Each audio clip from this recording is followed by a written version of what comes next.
Welcome back, Chappelle. Welcome back, Honors. Wow, it's been a day. All right, so anyway, now starting your timer so I can make sure I keep this flip at or around 20 minutes, give or take. But big updates coming, okay? You're going to be getting an email updating everybody on their assignments that are going to be due, et cetera, et cetera, et cetera. It's going to be a mass email blast. It's going to go out later this evening, okay? Now, also, happy Mardi Gras Day. Very, very excited that we're all safe and sound at home right now, even though it feels like this outside.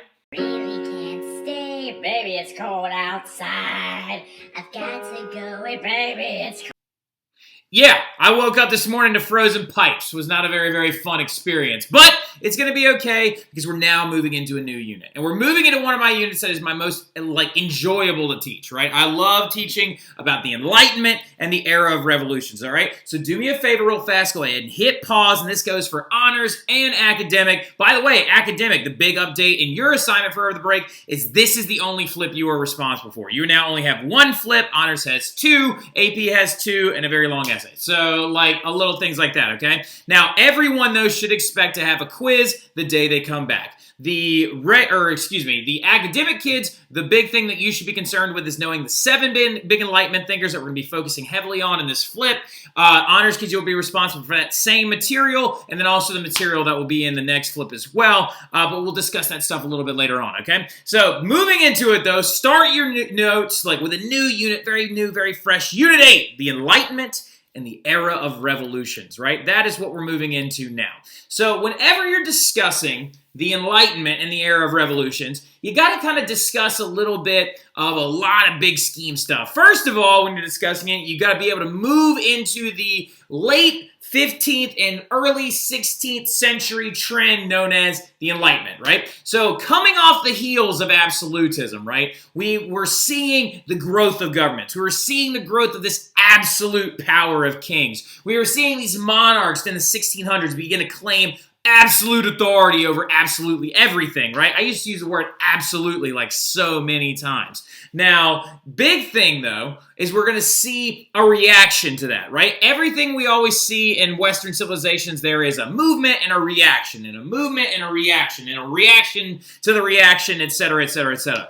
Etc. Well, the Enlightenment is going to be a reaction to two separate things, right? And just to give you a visual demonstration to show you what the heck, we're moving into another movement. When did this happen? I'm going to show you how everything that we've been talking about since the Renaissance, all these things have been intertwined together, right? Now, you don't need to write this down. You do not need to draw this timeline. You can if you want to, all right? If you want to do it, it may help you understand different things that were going on at the exact same time, right? But the first big 3 things we got to kind of just go over, gloss over really quickly, is that you got to understand that the era of exploration, the Reformation, and the Renaissance were all occurring at the same time, right? Columbus is going to land in the Caribbean in 1492, right? Martin Luther's going to post the 95 Theses in 1517, and Michelangelo is going to finish his Sistine Chapel ceiling in 1512. So as you can see, which is absolutely bonkers to so many people, including myself, is that all these events, these 3 things that represent 3 different movements in Western civilization's history, including exploration, the Reformation, and the Renaissance,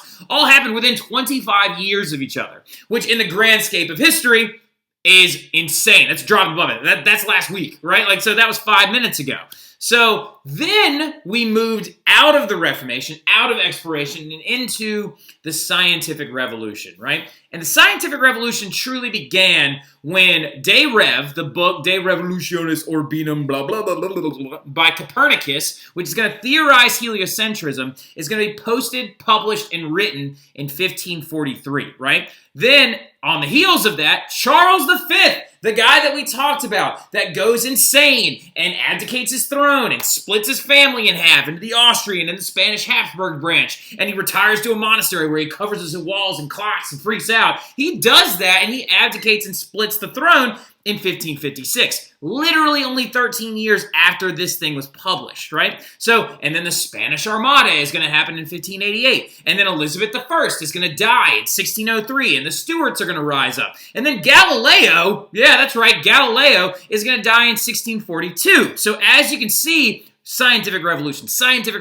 absolutism, era of absolutism, All these things were going on at the exact same time. The year that Galileo died was the same year that the English Civil War started between the Cavaliers and the Roundheads against the Stuarts of England and all the parliamentarian crisis. And then in 1643, little baby Louis XIV at the age of 4 is going to be crowned king, right? So the Principia is going to be published by Newton in 1687, and we're going to start to theorize the ideas of gravity and the forces of nature and things like that, which comes off right on the heels of that. And then not any more than a year later, the Glorious Revolution happens when William and Mary run off their dad, James II, right? So just to show you, the scientific revolution and absolutism were all going on at the exact same time, right? We had both of these movements intertwined together, right? You got to study them as two separate movements, but they're both happening at the same time.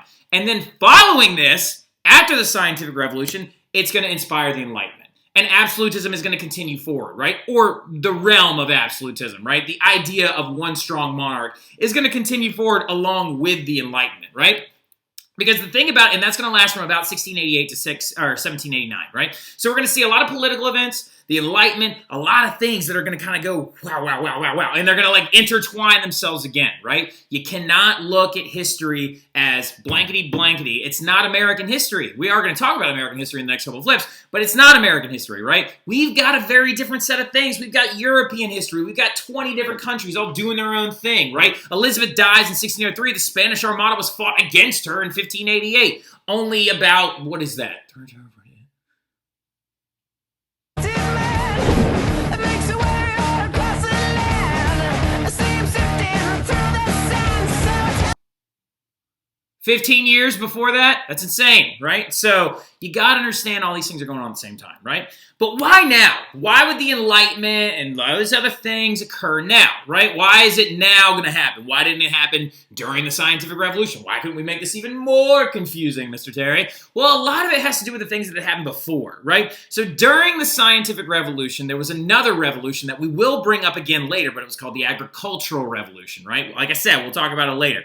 But the big things that the agricultural revolution is going to do, and do me a favor and star and highlight this whole section in your notes, because it's going to be huge to be able to bring it up again later, okay? But in the early 1600s, the agricultural revolution comes up, which decreases the need for farmers, okay? And what I mean by that is a ton of them, okay? In the feudal system, you needed bunches and bunches and bunches of farmers to push the different devices, to till the different lands, to grow the different crops that like Europeans needed, and that was in their subsistence model, right? Grow just enough to not die, right? Well, in the 1600s, some inventions are going to come along that are going to reduce the need for a lot of farmers, and some ideas are going to come along like crop rotation that are going to reduce the need for a lot of farmers. And so you're going to see a massive movement of people into cities, okay? And this is going to grow the interactions between different classes. The poor are going to interact with the wealthy, and the middle class that's very, very small at this time is going to begin to grow, right? So you're going to see these people begin to interact with each other that otherwise would have never interacted with one another, right? You also have to understand that literacy rates are at an all-time high, right? For the very first time in European history, people can read like they've never been able to read before, okay? Literacy rates, very, very high, and they're reading things like pamphlets, these things called chat books or cheat books, right? They're starting to read fiction and stuff. I will call you back later, Soap. All right, so now, anyway, there we go. They're starting to read chat books, and newspapers are becoming a big thing, right? For example, this right here is probably one of the best pamphlets I could find, but it's literally from... It's published by the Royal Society of London, which is the same group that Isaac Newton was in charge of when he was actually at his height. And this thing is a pamphlet to spread around to other people, and it was created in, I think, 16 something. I'll like decode this later. But like, it was actually published as a way to show people how coffee in regard to the plague and other distempers and how those things would interact with it, right? So like coffee being a thing that could help prevent sickness, right? So it's an interesting thing to understand that literacy rates are very high, okay? So if you've got poor people and wealthy people interacting and people can read a lot more, a lot of people are becoming much more aware of the world that's around them, right? For the longest time, the poor lived out in the country areas, out in the rural farms on the feudal system era, and they just kind of lived their lives, died, and then had kids and did what they had to do, right? But now we've got city dwellers in the early 1700s, late 1600s that are like, I can read now. I can go to a coffee house and I can can discuss political opinions. I can do this. I can share my ideas. I can read about the current events going on in these newspapers. And also, population is beginning to grow very rapidly, right? So with this, a lot of it is going to be happening because crops from the New World are coming in. Things like potatoes and corn are giving you more calories and giving you more of an ability to fight off disease. And there's also a growing awareness of medical science, and also things like the plague, just as referenced in that little like pamphlet earlier, is becoming less of a likelihood, right? The plague is starting to die off because people are starting to realize, okay, if somebody's sick, we'll quarantine them, we'll stay away from them, we'll move out to rural areas. But looking right here, as you can see, population's beginning to spike wildly, right? So the fact that population is growing really quickly is going to mean that all these new groups are interacting with each other. There are more of them now. You're laid up on top of each other. You're starting to see each other's plights. And so people are going to begin to take the idea of the scientific revolution being like, why does this wall feel this way? Why is it white? How's color work, right? And you could take that question, design a scientific experiment around it like Newton did, and realize, oh, it's white because all of the light is being reflected back to my eyes, right? Like, so that's how light works, right? But what about when you turn that same level of inquiry to your society and you're like, why does he have more money than me? Why is my king such a jerk? How come I can read better than him? Why is he so dumb? You know what I mean? Like, so those don't have scientific experiments that can be solving them. What you're going to end up with instead is the rise of your Enlightenment thinkers, right? Political theorists, okay? So the big 7 Enlightenment thinkers that the academic kids are going to be responsible for in their quiz, and the honors kids are going to be responsible for as well, are the big 7, okay? Now, something you need to understand, there's actually like 20-something of them, right? But I'm giving you the big 7, okay? If you need any help with like understanding some of these people a little bit better, I will try to help you along the way. But what you got to understand is the Enlightenment is the reaction to the scientific revolution, right? And absolutism. Because it's like, wait, we can solve problems, and we have guys that are ruling our country with impunity now, right? So how can I take that idea of questioning everything and then apply that to my government, right? That's the Enlightenment. It's an intellectual movement of the 17th and 18th centuries, of the 1600s and 1700s, which places an emphasis on individualism and rationalism, using your brain to try and figure everything out, right? And it has heavy effects on government theory and economics, right? And so you understand there are 4 places where the Enlightenment actually occurred, right? You've got the English Enlightenment, the French Enlightenment, the Scottish Enlightenment, and then sort of the Swiss Enlightenment, but we'll get to that later, all right? So, but the first place it happens is in England, okay? So your first 2 big Enlightenment thinkers are going to be guys by the name of Thomas Hobbes and John Locke, right? So Thomas Hobbes, John Locke. Thomas Hobbes is going to be active in about 1588 to 1679. So he's one of our earliest Enlightenment thinkers, right? Very, very early on. And his famous work is going to be, he kind of is the spark that ignites the candle, leading to the explosion of the mind.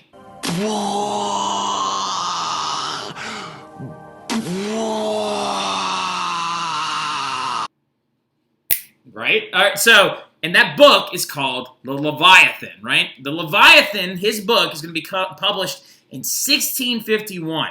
And the key ideas in this book is that you, yes, you, all of you watching this video right now, you're disgusting, right? So you're disgusting, thieving, nasty, born evil, primitive pieces of garbage, all right? So you all are running around, and if given the opportunity, you will kill your neighbor and steal everything they own because you want it, all right? So, because you're just, ugh.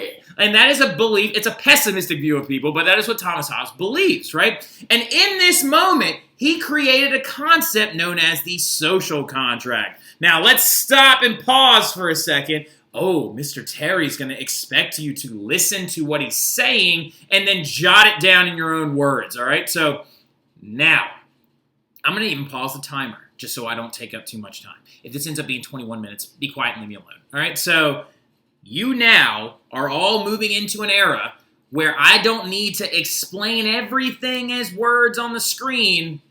I just need to be able to explain them. You listen, jot a couple things down, and that's how you're going to understand it, okay? So I'm going to start my timer back up again. We're at 14 minutes right now. We got plenty of time, right? So, but the big thing is, Thomas Hobbes invents this concept in his book, The Leviathan, called the social contract, right? So basically what the social contract is that he invents the concept of, and that Locke and Rousseau and many other Enlightenment thinkers after him all kind of ponder over, is what is the agreed upon amount of rulership from your government and the people following along, right? It's a contract, right? A contract is something that is entered into by two groups of people, okay? For example, if I made a contract deal with my C period and I was like, I have to bring you candy every single Tuesday as long as every Tuesday y'all come in and say good morning to me every single day, all of you, and then I will agree to like uphold my bargain, right? So boom, right? There's a contract. So Thomas Hobbes' idea of the social contract is that since people are so gross and disgusting and that you are thieving, nasty, vile creatures on this planet,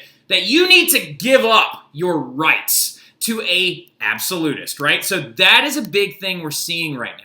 He's advocating for absolutism, all right? Here you can actually see his book cover as well, and you can see that this is the king of a land ruling over it, and he is made up of the people. As you can see, there are all these people's faces inside of his body, right? So he's saying that you need to give your rights up to an absolutist so he can protect you from each other, because you're all gross, right? Now, something important you also need to understand is Thomas Hobbes, surprisingly enough, not a Puritan, but he did live underneath the puritanical rule of Oliver Cromwell, right? And if you notice, he posted this during the Commonwealth period, right? So he actually kind of believed a lot what Cromwell was saying, too. Like, the Puritans did influence his ideas, right? Saying that, oh, people are sin-worthy and blah, blah, blah, blah, blah. But Thomas Hobbes didn't call it sin. He just called you gross, right? Like, so he said, you're primitive beasts, right? So now, anyway, John Locke, though, is our second English Enlightenment thinker who is going to heavily disagree with Thomas Hobbes, and he's going to come after him, right? So from 1632 to 1704 is when he's going to be alive, and his famous work is called The Two Treatises on Government, and he has another big one called On Human Understanding, right? So, and his key ideas is he disagrees with Hobbes completely.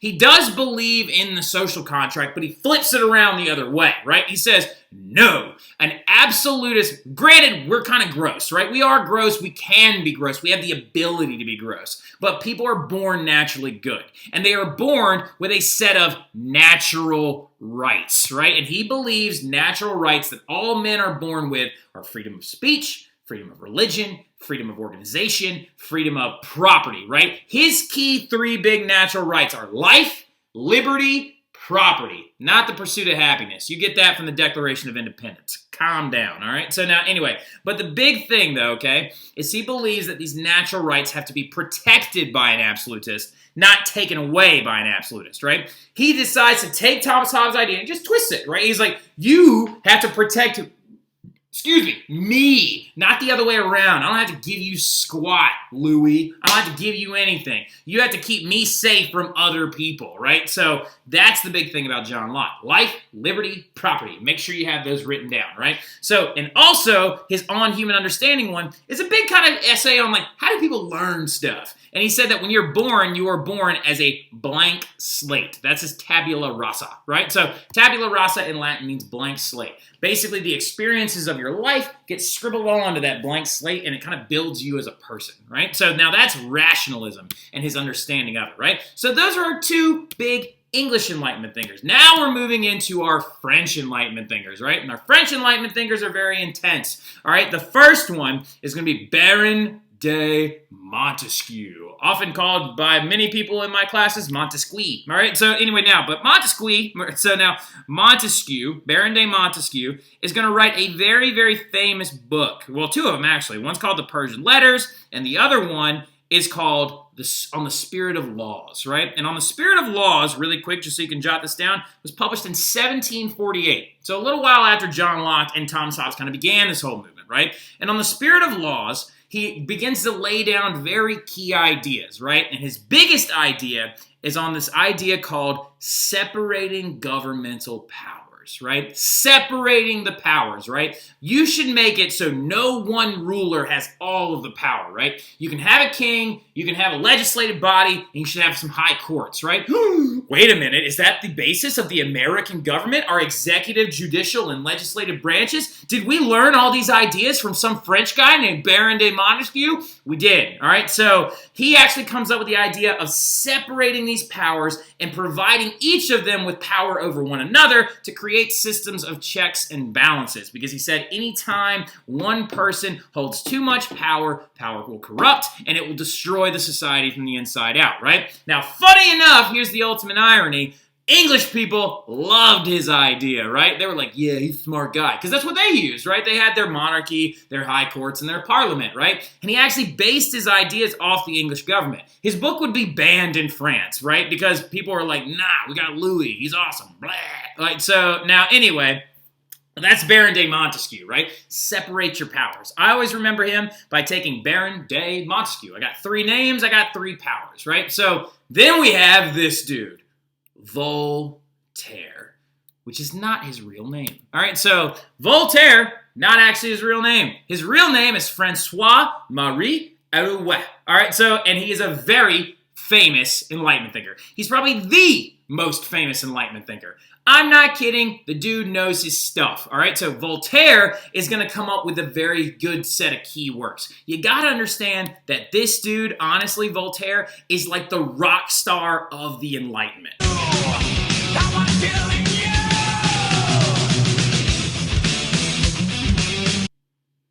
Yeah, that's right. I said it. The rock star of the Enlightenment. When you think Enlightenment, you should think Voltaire, right? Even though, ironically enough, it's not his real name. It's a pen name that he actually came up with when he was a young kid, and he began to write, all right? He's a very famous poet. He's a novelist. And he's a great thinker, right? And his key works are going to be called a book called Candide, which literally means optimist, and it's about the nature of good and evil. Do they exist? Does evil exist? Is it something man has created? And he also has one called the Letters on the English that he actually wrote about English people and English society when he spent time exiled to England from France for a little while. He actually ended up in prison for making fun of a noble's wife at one point and spitting at him and stuff like that, because he said in a very famous quote, if you ever want to know who rules over you, find out the ones you're not allowed to criticize, right? So, because every time he criticized Noble, he ended up locked up, right? But fun facts about him, right? He rigged the lottery, and that's how he became super rich at one point. He spent time in jail twice, all right? So, he was exiled from France, and he loves the English people, right? But his key ideas are going to be monumental, right? His monumental ideas are going to outline things like religious tolerance, right? One of his biggest works, right, was actually an expose in a poem, an epic poem, about how religious violence had caused all of the unjust situations throughout Western civilization, right? So he said we should stop being so disgusting towards each other because of our religions, and we should start working in harmony with one another instead, right? So this is going to be a massive thing. He said your religion is personal to you. You can go to a synagogue after you go make your money. I don't care, right? So, but as long as we come together and make money together, like the English people did in their like big stock exchange, then we'll be fine, right? So he advocates for religious tolerance. He also advocates that torture and the death penalty should be abolished, right? He said no one should be tortured because we do not know beyond a shadow of a doubt if that person's guilty or not, right? And also, oftentimes, torture has been perpetrated by religious institutions against other people of different religions, right? So, and he also says that the death penalty is cruel and archaic, right? So, also, he outlined his ideas because he says, I hate fanaticism, I hate idolatry, and I hate superstition, right? He said that basically anything in its extreme faction or fashion is a disgusting thing, right? You should not be a fanatic about anything, you shouldn't be an idolater about anything, and you shouldn't be superstitious of anything. So Voltaire is going to have a lot of really intense points, and we're going to elaborate on him a little bit more when we get to class, right? We're going to talk about him in conjunction with the French Revolution. We're going to talk about how he's going to grow his ideas, and people are going to begin to listen to him way more. They're going to start writing his stuff down, but Voltaire is seriously the guy. When you think the guy, whenever we're talking about the Enlightenment, it's Voltaire, right? And then you got Denis Diderot, and his key work is one thing, and we don't need to go any further with it. He wrote the encyclopedia, right? He wrote the very, very first collective book that was the knowledge of all of the information that was available to Europeans at the time, right? And he collected tomes and writings from Baron de Montesquieu, from Voltaire, from all these other different individuals, and he collected it in one giant text, right? It was called the Encyclopedia. Because of Denis Diderot, we have Wikipedia. We have the ideas of sharing information with one another, right? Ironically enough, his book is also going to be banned in France. Fun fact. And then you're going to see a third, yeah, French kind of. All right, so like you have two more thinkers we got to talk about, and then we're done. All right, so the second two thinkers we have are the last French philosopher, but he's technically not French. He's actually Swiss. All right, so he's from Switzerland. His name is JeanJacques Rousseau. Now, this guy is when we start getting extreme. He's very radical. He's very intense. His name is JeanJacques Rousseau, and he has several key works, right? One is known as Emile, which is an expose on education and how children should be educated. And his other very famous work is called The Social Contract, which is actually written in 1762. Now, I have a question mark next to him. He's not actually from France. He's from Switzerland, right? His key ideas are going to be on these things right here, okay? Now, the big thing about it, we have to explain his key idea, right? The general will. Now, the general will is his big idea. He takes the social contract that Hobbs had. He was like, oh, give up all your rights to an absolutist. And then he said Locke, and Locke said, no, it should be the other way around. We have natural rights and absolutes should protect. Rousseau disagreed. Rousseau said that you have to understand that society is the consent to be governed, right? He said, people get together and agree that they should be governed, right? So absolutists should live in fear of this concept of the general will. If we all agree on something, then it is the best possible case for our society. Now, I disagree with this because, if we all agree on being a fanatic or being in a fascist state, it's a bad thing, right? So, and also he is going to outline other things like the education of children, right? He's going to believe that children are born pure and that they should be educated and have a lot of experiences and be able to roll around in big comfy clothes. He also went against wet nursing and a lot of other things like that. But his big thing is this general will right here, right? The idea that if society all agrees on something together or the majority agrees, then it should be okay. He also had a lot of stupid ideas, though, because he was a massive sexist and he believed that women should be ancillary supporters to men. And I don't like him, all right? He's probably my least favorite Enlightenment thinker. Now we got our last guy, and he is the Scottish thinker, and his name is Adam Smith, right? And I know this flip's long, but be quiet, leave me alone. You got a whole several days to do it. Now, he is the third, he's the Scottish thinker. Adam Smith is going to publish his key work called The Wealth of Nations, right? Where he starts to espouse for free market trade, capitalist societies, laissez-faire economics. Laissez-faire means no government intervention. It means that the government isn't allowed to intervene in any of your ideas or planning, right? And he also advocated for this idea called the invisible hand, right? So if you take all these things and bundle them together, you get what's called capitalism, right? Free market trade, no government interference, and the invisible hand of competition, right? So what he's saying with the invisible hand of competition is that basically that this thing kind of exists to make your product better. And it's called the invisible hand, right? And the invisible hand says to you, well, if we got two people that make shoes, right?